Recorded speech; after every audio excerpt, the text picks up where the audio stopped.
안녕하세요. 오늘은 장송에 대해서 알아보는 시간을 갖도록 하겠습니다. 이때 익주는 아주 위험한 상황에 처하게 됩니다. 어떻게 되느냐면 조조가 서량을 병합하고 마초가 장로한테로 도망갑니다. 그런데 장로는 마초를 이용해서 익주를 병합하려고 합니다. 그 전서부터 익주를 병합하려고 생각은 하고 있었는데 마침 장로한테 마초가 도망해 왔습니다. 그런데 마초의 무력은 대단하죠. 그래 마초한테 2만 명의 병사를 주고 익주를 공격하도록 합니다. 그 전선에서는 계속 파발마가 옵니다. 성도로.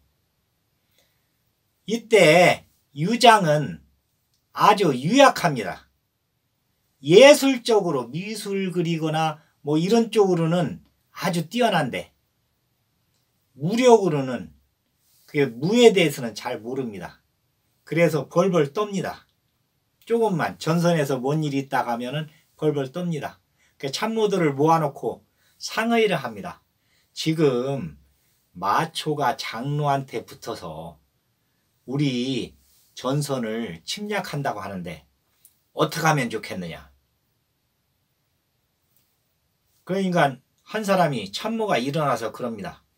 우리 군을 전군을 동원해서 막으면 됩니다. 그 유장이 가능하겠는가? 뭐 가능합니다. 큰 소리를 뻥뻥 칩니다. 그런데 이때 장송이 일어나서 이야기를 합니다. 우리 군으로 막는 것도 좋지만 조조한테 원군을 청해서 조조가 지금 최고 군벌이니까 조조한테 원군을 청해서 조조가 우리를 도와준다고 이야기만 하면 우리가 그 소문을 퍼뜨리면 장로가 꼼짝을 못할 겁니다. 바로 철수하고 침략을 안 할 겁니다. 그 소문만 퍼뜨려도. 그러니까 유장이 그럽니다. 아, 그거 좋은 생각이다. 그러면 우리 전군을 동원해서 마초를 막고 조조한테는 누가 갈 거냐. 그러니까 장송이 그럽니다. 제가 다녀오겠습니다.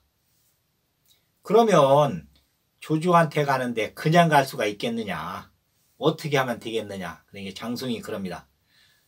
아무것도 안 갖고 가야 됩니다. 만약에 가지고 가면 이게 여기에서 조조한테 가려고 하면은 산을 넘고 물을 건너고 뭐 골짜기를 건너고 해야 되는데 뭐를 가지고는 도저히 못 갑니다. 나 혼자 갔다 오기도 어렵습니다. 그러니까 아무것도 안 갖고 나 혼자 가는데 종자 한 명만, 병사 한 명만 딸려주면 됩니다. 나는 걸어서는 못 가고 말을 타고 가야 되니까 병사는 아주 틈실한 사람으로, 마부잡이는 틈실한 사람으로 해주십시오. 그래가지고 장송이는 말을 타고 병사는 옆에서 끌고 뒤에 말 한 마리 더 매가지고서는 먹을 거 식량은 그 말에다 싣고 그리고 아무것도 안 갖고 갑니다. 조조한테 한 달 열흘을 걸려서 허창에 도착을 합니다. 그래서 허창에 도착하자마자 뒤에 말에 싣고 온 옷으로 갈아입고 마부도 갈아입으라고 하고 깨끗한 옷으로 갈아입고 들어갑니다. 그래서 이야기를 합니다. 익주에 있는 장송이 승상을 뵈러 왔습니다. 그러니까 문지기가 그럽니다. 무슨 일로 왔습니까? 승상을 직접 뵙고 이야기를 하겠습니다. 무엇을 가지고 왔습니까? 장송이 그럽니다. 아무것도 안 가지고 왔습니다. 내 몸만 왔습니다. 그러니까 문지기가 기별을 합니다. 지금 익주에서 장송이 왔는데 아무것도 안 가지고 왔는데 승상을 뵙자고 합니다. 그러니까 조조가 이 괘씸한 놈, 나한테 올 적에는 그래도 뭘 좀 가져와야지 아무것도 안 가지고 익주에서 여기까지 왔단 말이냐, 뭐 들으라고 해라. 들어왔습니다. 딱 보니까 조조가 딱 보니까 마음에 안 들어요. 키는 140이 조금 넘습니다. 머리는 짱구에 얼굴은 조금 삐뚤어졌습니다. 그리고 코는 납작합니다. 입은 튀어나왔습니다. 외모부터가 조조 마음에 싹 안 듭니다. 와서 장송이 인사를 합니다. 익주의 별과 장송이 승상께 인사드립니다 하고서는 서서 그냥 반절을 합니다. 조조가 무슨 일로 왔는가? 장송이 그럽니다. 지금 익주는 아주 곤란한 상황에 처해 있습니다. 한중의 장로가 계속 침범을 합니다. 익주는 조조 승상한테 항시 고맙게 생각하고 있는데 익주를 좀 도와주십시오. 조조가 그럽니다. 그래, 알았으니 우리 참모들하고 상의해 볼 테니 가서 좀 쉬시오. 얼마나 힘들었겠소 하고 한수를 불러서 같이 모시고 가라고 합니다. 그래, 한수가 같이 데리고 갑니다. 그런데 이제 조조는 이때 서량을 병합하고 와가지고 한중하고 익주를 병합을 해야 되겠는데 한중한테 한번 출병을 했다가 아주 그 지리에 질려버렸어요. 길이 뭐 산을 넘고 물을 넘고 하는데 아주 산골짜기라. 그래서 여기를 병합을 하러 군대를 보낼까 말까 생각하고 있었습니다. 그리고서는 내치에 힘을 쓰고 있었어요. 그런데 이렇게 촉에서 왔습니다. 그러니까 조조 생각으로는 자, 한중하고 촉하고 서로 싸워서 박 터지게 싸워서 약해져라. 그러면 내가 병사들을 데리고 와서 한 번에 복속시키면 된다. 이런 머리로 하고 있었습니다. 이때 가오가 들어옵니다. 가오가 들어와서 승상, 지금 촉이 아주 위험하다고 하니 병사를 좀 보내야 됩니다. 조조가 아무 소리도 안 씁니다. 가오가 또 얘기합니다. 지금 익주에서 어렵다고 하는 것은 우리한테 손을 내미는 겁니다. 손을 잡아야 됩니다. 아무 소리 안 씁니다. 가오가 딱 눈치 보고 그대로 물러나옵니다. 그 다음에 가오는 아무 소리를 안 씁니다. 몇 달 며칠이 돼도 익주에 대해서는 이야기를 안 씁니다. 머리가 딱. 양수가 장송을 데리고 가는데 이때 조조가 맹덕신설하고 병법서를 썼습니다. 서량을 복속시키고 와서 바로 맹덕신설을 써서 병풍처럼 크게 쭉 써가지고서는 양쪽에 나열해 놓고 병사들한테, 장군들한테, 문사들한테 시험을 봅니다. 어디까지 외웠느냐? 그래가지고서는 물어봅니다. 양수는 보름 만에 다 외워가지고 합격을 했습니다. 비상하죠. 그 양수가 이제 양송을 데리고 가면서 쭉 설명을 합니다. 요게 우리 승상이 쓴 맹덕신서라고 하는 아주 뛰어난 병법입니다.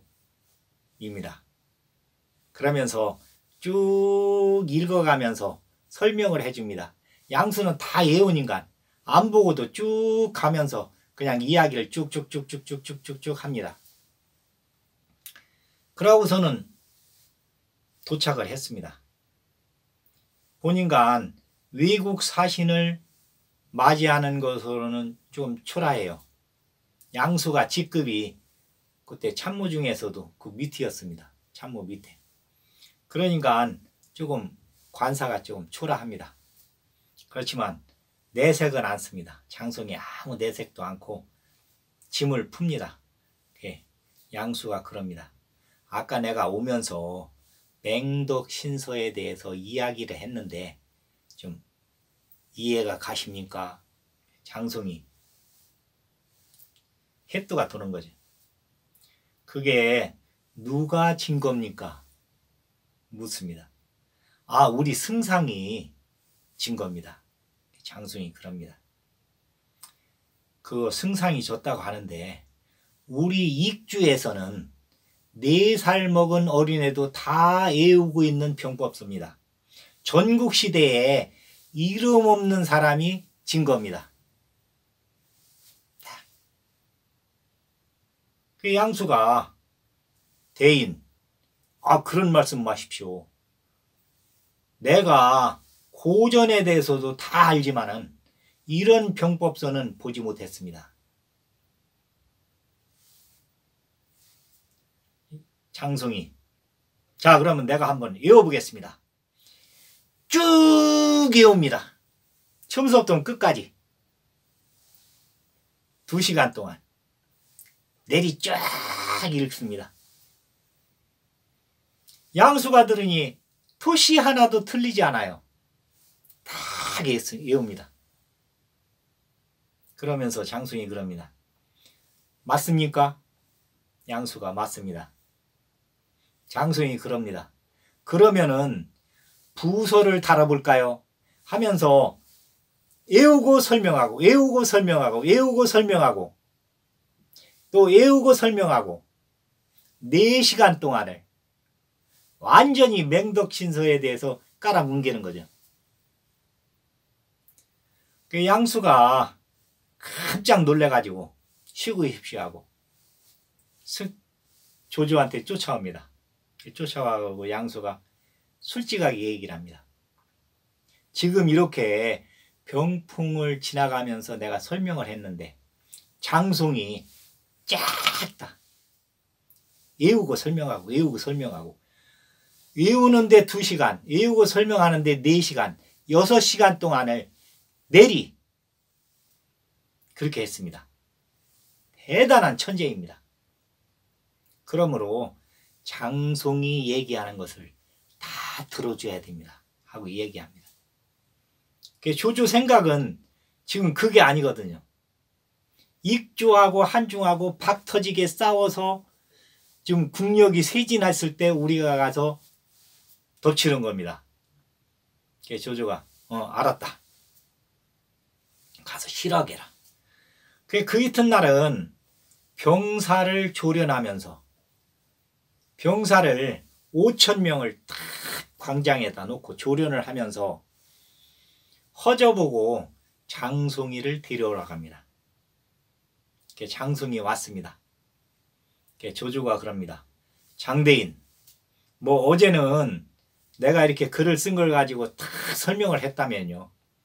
오늘은 직접 군대를 눈으로 보니 어떻습니까?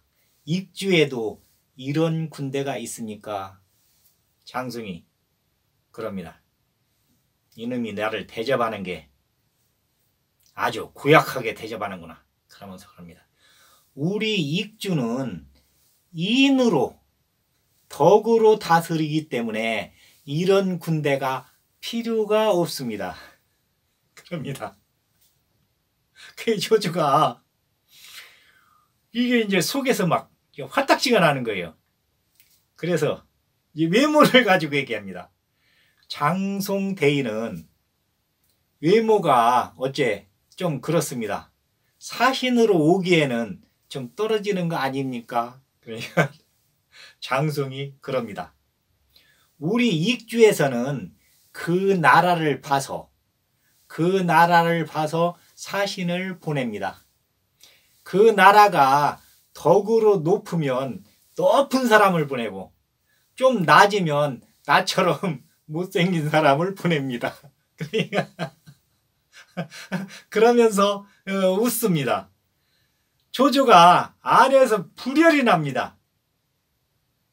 그래, 여봐라! 이놈을 데려다가니 곤장 10대를 쳐라. 곤장 10대를 맞고서는 쫓겨났습니다. 장송이.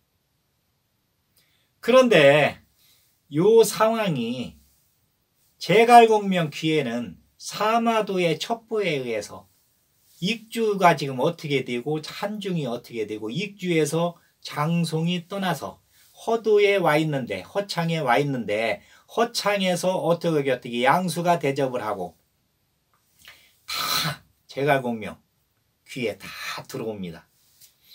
제갈공명이 딱 준비를 합니다. 장송이 쫓겨나서 형주에서 백리허에 왔는데 딱 군대들이 도열해서 서 있습니다.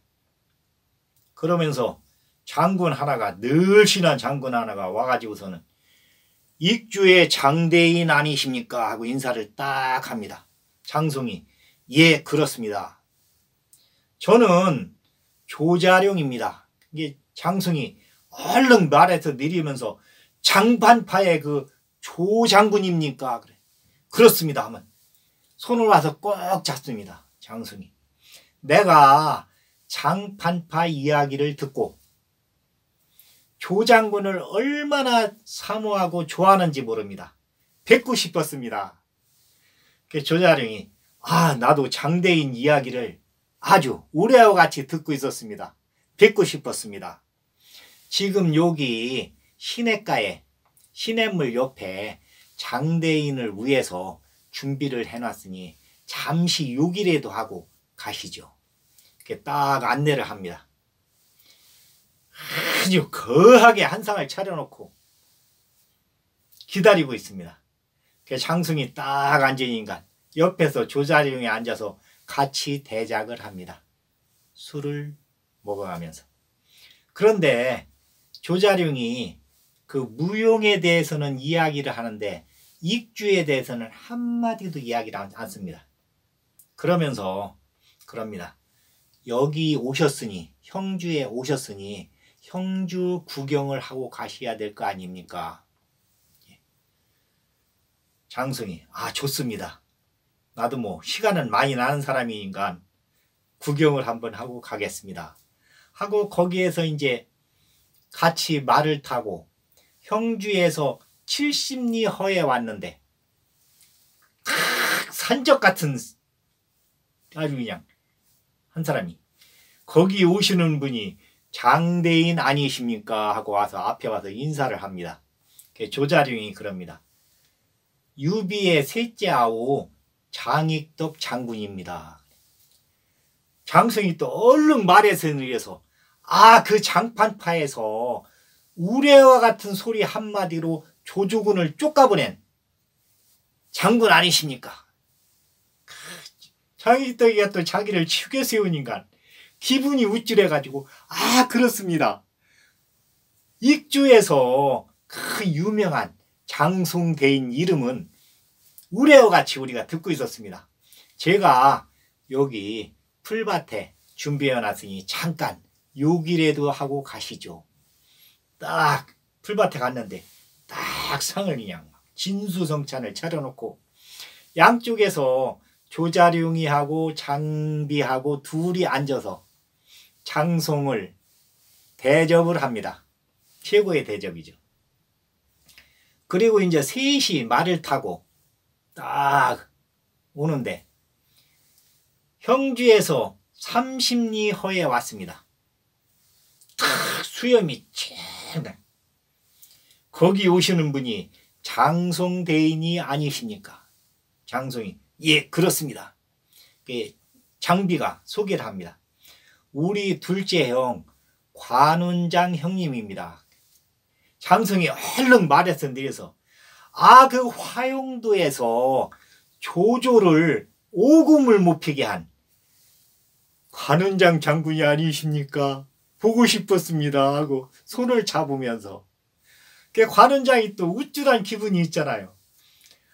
익주의 장송대인 우레와 같이 이름을 듣고 있었습니다. 반갑습니다 하고 인사를 합니다. 관운장이 장대인을 위해서 잠깐 요기할수록 준비를 해놨습니다. 잠깐 요기하고 가시죠. 딱 옆에 차려놨는데 진수성찬입니다. 조자룡이 장비, 관우 셋이 앉아가지고 장송이를 대접을 합니다. 장송이 기분이 업됩니다. 허창에서 그렇게 쫓겨났는데 여기 와서는 이렇게 대우를 받는 거예요. 그래서 형주에서 심리허에 왔는데 유비하고 제갈공명하고 방통이 나와서 딱 문사들 다 데리고 나와서 기다리고 있습니다. 장송이 형주에서 아주 대우를 극진히 받습니다. 그런데 여기 있는 사람들은 익주 얘기는 익자도 꺼내지 않는 겁니다.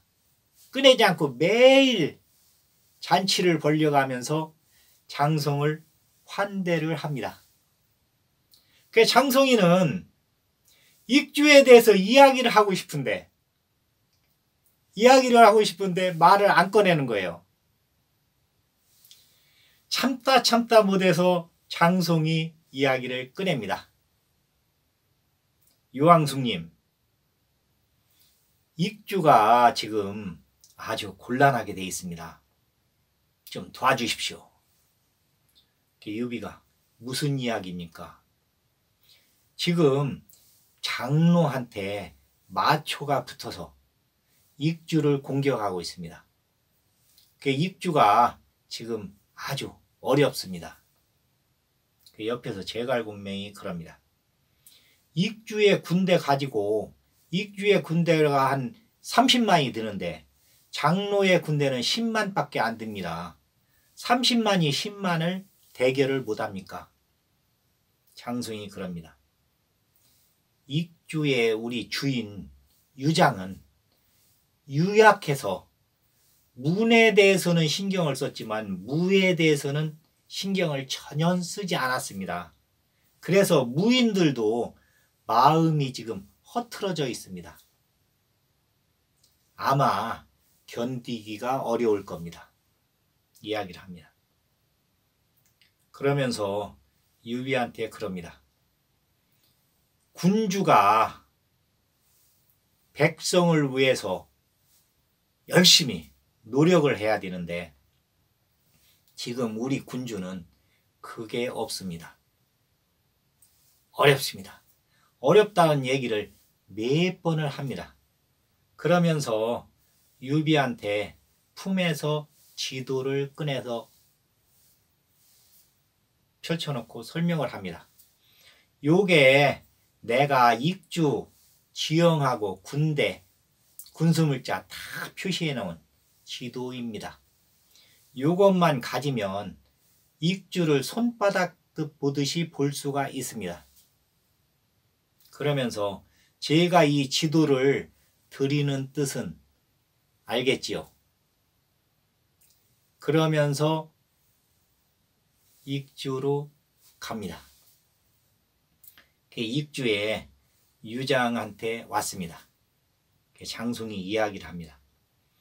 제가 이번에 조조한테 갔는데 조조는 안 되겠습니다.